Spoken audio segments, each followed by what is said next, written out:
Hello children, I hope you all are safe and fine at home. So let's begin or let's continue with the third chapter, that is biotic resources, natural vegetation and wildlife. So in the last session, in the last videos, we have learned about the natural vegetation and its types, that is the forest, its types and the shrubs and grasslands. Today we will learn about how these natural vegetation, that is forest, it is important to us or how they are utilized to us. Okay, so let's begin with that. First, what do you mean by how they are important? They give us oxygen, they provide us so many various types of like things, gum, furniture, wood, everything. So let's start with those points now. First of all, it's a great source of oxygen. Yes, forest, as we all know, the trees, they provide us oxygen, they purify the air. Okay, so they absorb the carbon dioxide from the environment, from the air, and they give out the oxygen. So they are the great source of oxygen on which the living beings are dependent. Next, the roots of the trees bind the soil and protect it from damage by running water and blowing the winds. It means they act as a shelter belt. The roots of the trees or the forest, they bind they hold the soil from running off due to water or the force of the wind. So in this way, they act as shelter belts and it prevents the soil erosion. Next point, they reduce the flood problems. As we said, the soil is holded by the roots of the trees. So in this way, they prevent flood. They reduce the flood problems. Okay. Next, they are great source of humus. As humus, I said, the living like dead organisms of the living or the dry leaves, they make humus, which makes the soil fertile. So they are the great source of humus, which makes the soil more fertile for the cultivation for growing the plants. Next is they provide shelter and livelihood to many forest communities and in the villages. Means so many people were dependent on the forest for their livelihood. Okay, so in this way they provide not only shelter, along with that they also provide the livelihood, their occupation or the earning to the people who are living in the forest or near the forest. Next is the forest also provide shelter to many wild animals. Yes, forest is the habitat, natural habitat of so many wild animals such as like tiger. We see all the wild animals which lives in the forest. So in this way they provide shelter to all the wild animals. They are the habitat of the wild animals. Next, forest land is used as pastures and meadows for grazing cattle and sheep. So we have learned about the pastoralist and the people who rear the cattle and sheep.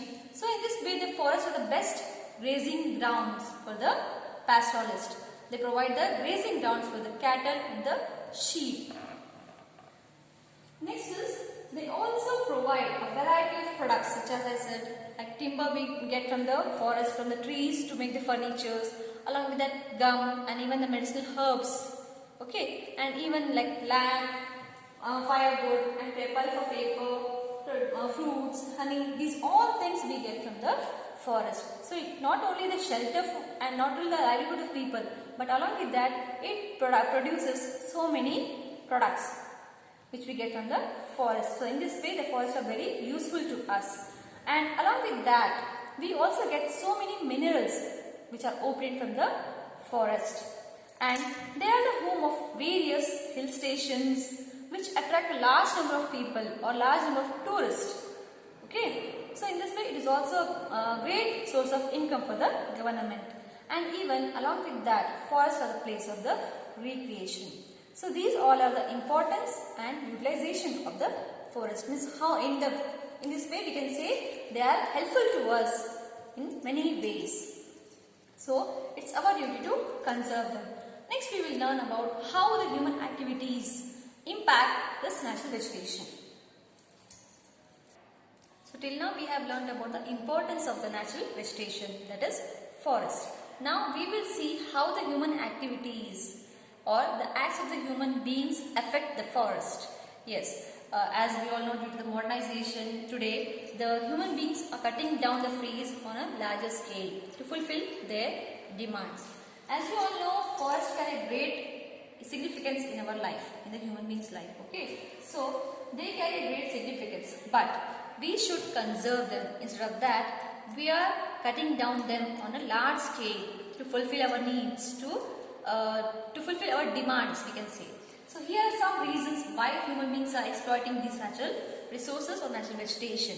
Those are, first of all, humans have converted forest to agriculture land, or we can say for the expansion of the agricultural land. Today, human beings are cutting down the trees, the forest, they are clearing the forest to expand the agriculture. Because as we all know, our population, almost all, they are dependent on the agriculture. Okay, so to expand agricultural activities, they are clearing the forest. Next is urbanization. Urbanization means almost all like land is converting to the cities. The villages are being cleared, the forests are being cleared for urbanization, to modernize it.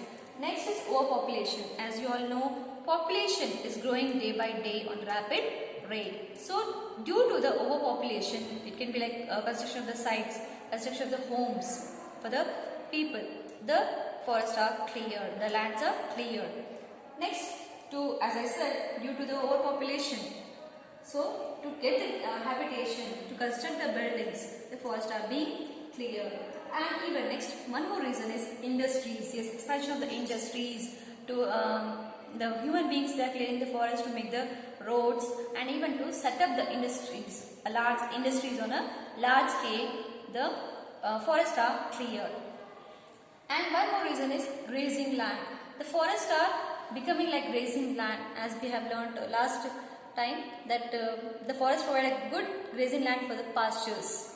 They are good grazing land for the meadows. Okay, cattle and sheep. So in this way, due to the grazing, overuse of the land for the grazing, the forests are being cleared. So these all activities, that is cutting down of trees on a larger scale or clearing the forest on a larger scale, it is known as deforestation. Yes, dear children, deforestation is what? The huge removal of forest cover, or we can say cutting down of trees on a larger scale. This process, this act is known as deforestation.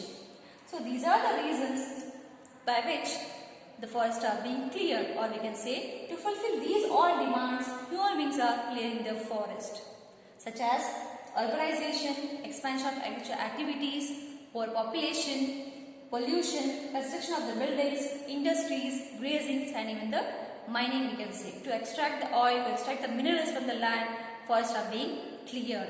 So these are the reasons. And due to this deforestation, due to clearing the forest, we have to face so many problems. We have to see the result. What is the result? See here, the consequences of the effect of deforestation. We see soil erosion is taking place on a larger scale. As we all know, the trees, the roots of the trees hold the soil. It prevents the soil erosion. But if we clear the forest, then soil erosion will take place on a larger scale, because it will be eroded due to the running water, and even it also can create a flood problem.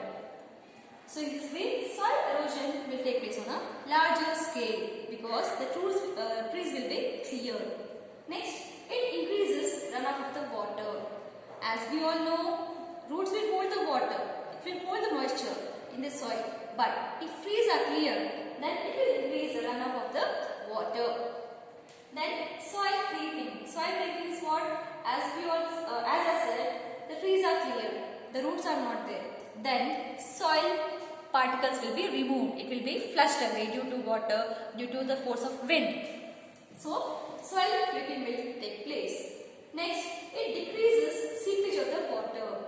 Yes, due to the roots of the trees, it holds the moisture and it increases the level of underground water. So then, if forests are cleared, then it will decrease the seepage of the water. Next is decrease in the rainfall. As we all know, due to the trees, evaporation will take, then the water cycle, you know about it. So if trees are not there, then less rainfall we will see. Okay, so it will decrease the rate of the rainfall every year. Now next is loss of natural habitat for the plants and animals. As I said, natural habitat for the so many species of plants and even the wild animals. But if the forests are cleared, then they will lose their habitat. So loss of natural habitat for the plants and animals will be there. Next problem is, so last point is forest fire, tsunami, shifting cultivation and landslide. These are some of the human activities, human and also the natural activities which causes the deforestation. So till now we have learned about the importance and the impact of the human activities on the natural vegetation. Along with that we have all learned about the causes of deforestation causes in its result. If we cut down the trees, what will happen?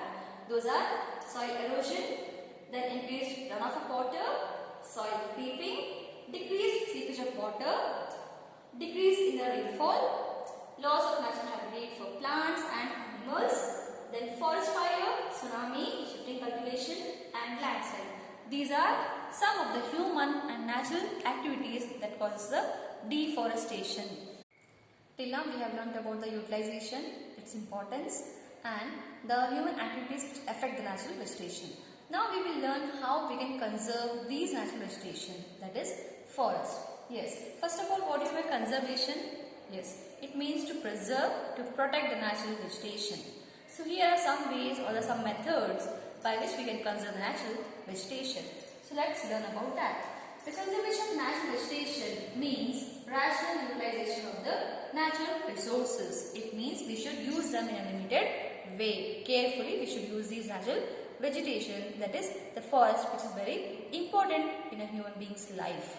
So here are some methods or some ways in which we can conserve this natural vegetation. First of all, afforestation. Yes, till now we have learnt about the deforestation, that is cutting down of trees or the forest on a larger scale. Okay, so that it is opposite of that. It means planting trees or planting more trees on a larger scale. That is afforestation. Okay, so afforestation means planting of trees on a larger scale, and care should be taken to avoid planting single species of trees in the afforested region. So as we are cutting down the trees on a larger scale rapidly, along with that we should plant the trees in a bare land which is cleared. So along with that it should be preserved for the future generation.